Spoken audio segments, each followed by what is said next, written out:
Amrit noni pain oil, ನೋವಿಗೆ ವಿರಾಮ, ದೇಹಕ್ಕೆ ಆರಾಮ. ಮತ್ತೊಂದು ಕಡೆ ಎಂಎಲ್ಸಿ ಸೂರಜ್ ರೇವಣ್ಣಗೆ ಮತ್ತೆ ಜೈಲೇ ಗತಿ. ಜುಲೈ 18ರವರೆಗೂ ಕೂಡ ಸೂರಜ್ ರೇವಣ್ಣಗೆ ನ್ಯಾಯಾಂಗ ಬಂಧನವನ್ನು ವಿಧಿಸಲಾಗಿದೆ. ಬೆಂಗಳೂರಿನ 42ನೇ ಎಸಿಎಂಎಂ ಕೋರ್ಟ್ ಈ ಆದೇಶವನ್ನು ನೀಡಿದೆ. ಮತ್ತೆ ಪರಪ್ಪನ ಅಗ್ರಹಾರ ಜೈಲು ಪಾಲಾಗಿದ್ದಾರೆ ಸೂರಜ್. ನಾಳೆ ಜಾಮೀನು ಅರ್ಜಿಗೆ ಆಕ್ಷೇಪಣೆ ಸಲ್ಲಿಸೋದಕ್ಕೆ ಸೂಚನೆಯನ್ನು ಕೂಡ ನೀಡಲಾಗಿದೆ. ಜಾಮೀನು ಅರ್ಜಿ ವಿಚಾರಣೆಯನ್ನ ನಾಳೆಗೆ ಮುಂದೂಡಿಕೆ ಮಾಡಲಾಗಿದೆ. ಲೈಂಗಿಕ ದೌರ್ಜನ್ಯ ಕೇಸ್ನಲ್ಲಿ, ಅಸಹಜ ಲೈಂಗಿಕ ದೌರ್ಜನ್ಯ ಕೇಸ್ನಲ್ಲಿ ಸೂರಜ್ ರೇವಣ್ಣ ಅವರು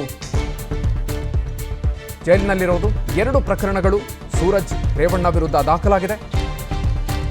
ಈ ಪ್ರಕರಣಕ್ಕೆ ಸಂಬಂಧಪಟ್ಟಂತೆ ಇದೀಗ ಜುಲೈ 18ರವರೆಗೂ ಕೂಡ ಸೂರಜ್ಗೆ ನ್ಯಾಯಾಂಗ ಬಂಧನವನ್ನು ವಿಧಿಸಲಾಗಿದೆ. 42ನೇ ಎಸಿಎಂಎಂ ಕೋರ್ಟ್ ಈ ಆದೇಶವನ್ನ ನೀಡಿರೋದು. ಇನ್ನು ಮತ್ತೆ ಪರಪ್ಪನ ಅಗ್ರಹಾರ ಜೈಲು ಪಾಲಾಗಿದ್ದಾರೆ ಸೂರಜ್. ಹೀಗಾಗಿ ಸೂರಜ್ ಹಾಗೂ ಪ್ರಜ್ವಲ್ ಇಬ್ಬರೂ ಕೂಡ ಈಗ ಪರಪ್ಪನ ಅಗ್ರಹಾರ ಪಾಲಾದಂತಾಗಿದೆ. ನಾಳೆ ಜಾಮೀನು ಅರ್ಜಿಗೆ ಆಕ್ಷೇಪಣೆಯನ್ನು ಸಲ್ಲಿಸೋದಕ್ಕೆ ಸೂಚನೆಯನ್ನ ನೀಡಲಾಗಿದೆ. ಜಾಮೀನು ಅರ್ಜಿ ವಿಚಾರಣೆಯನ್ನ ಈಗ ನಾಳೆಗೆ ಮುಂದೂಡಿಕೆ ಮಾಡಲಾಗಿದೆ. ಇನ್ನು ಮತ್ತೊಂದು ಕಡೆ ಎಂಎಲ್ಸಿ ಸೂರಜ್ ರೇವಣ್ಣಗೆ ಮತ್ತೆ ಜೈಲೇ ಗತಿ.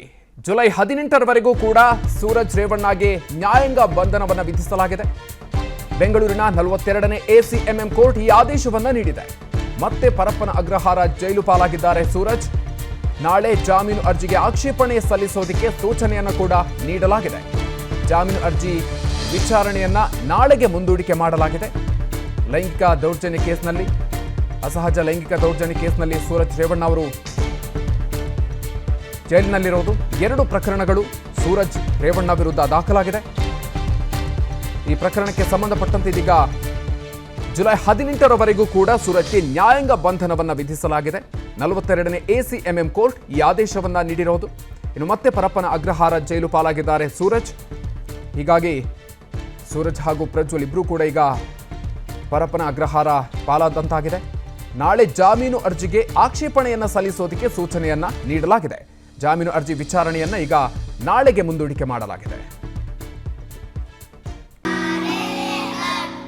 ನಾವು ಸಲಹಿದ ಕೈಗಳು ನಮ್ಮ ನೋವಿಗೆ ಸ್ಪಂದಿಸಿದಾಗ ಆಗುವ ಸಂತೋಷ. ಅಮೃತ್ ನೋನಿ ಪೇನ್ ಆಯಿಲ್, ನೋವಿಗೆ ವಿರಾಮ, ದೇಹಕ್ಕೆ ಆರಾಮ. ಮತ್ತೊಂದು ಕಡೆ ಎಂಎಲ್ಸಿ ಸೂರಜ್ ರೇವಣ್ಣಗೆ ಮತ್ತೆ ಜೈಲೇ ಗತಿ.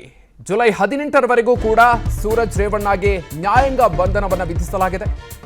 ಬೆಂಗಳೂರಿನ 42ನೇ ಎಸಿಎಂಎಂ ಕೋರ್ಟ್ ಈ ಆದೇಶವನ್ನ ನೀಡಿದೆ. ಮತ್ತೆ ಪರಪ್ಪನ ಅಗ್ರಹಾರ ಜೈಲು ಪಾಲಾಗಿದ್ದಾರೆ ಸೂರಜ್. ನಾಳೆ ಜಾಮೀನು ಅರ್ಜಿಗೆ ಆಕ್ಷೇಪಣೆ ಸಲ್ಲಿಸೋದಕ್ಕೆ ಸೂಚನೆಯನ್ನು ಕೂಡ ನೀಡಲಾಗಿದೆ. ಜಾಮೀನು ಅರ್ಜಿ ವಿಚಾರಣೆಯನ್ನ ನಾಳೆಗೆ ಮುಂದೂಡಿಕೆ ಮಾಡಲಾಗಿದೆ.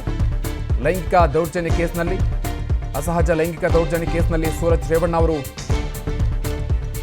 ಜೈಲಿನಲ್ಲಿರೋದು. 2 ಪ್ರಕರಣಗಳು ಸೂರಜ್ ರೇವಣ್ಣ ವಿರುದ್ಧ ದಾಖಲಾಗಿದೆ. ಈ ಪ್ರಕರಣಕ್ಕೆ ಸಂಬಂಧಪಟ್ಟಂತೆ ಇದೀಗ ಜುಲೈ 18ರವರೆಗೂ ಕೂಡ ಸೂರಜ್ಗೆ ನ್ಯಾಯಾಂಗ ಬಂಧನವನ್ನು ವಿಧಿಸಲಾಗಿದೆ. 42ನೇ ಎಸಿಎಂಎಂ ಕೋರ್ಟ್ ಈ ಆದೇಶವನ್ನ ನೀಡಿರೋದು. ಇನ್ನು ಮತ್ತೆ ಪರಪ್ಪನ ಅಗ್ರಹಾರ ಜೈಲು ಪಾಲಾಗಿದ್ದಾರೆ ಸೂರಜ್. ಹೀಗಾಗಿ ಸೂರಜ್ ಹಾಗೂ ಪ್ರಜ್ವಲ್ ಇಬ್ಬರೂ ಕೂಡ ಈಗ ಪರಪ್ಪನ ಅಗ್ರಹಾರ ಪಾಲಾದಂತಾಗಿದೆ.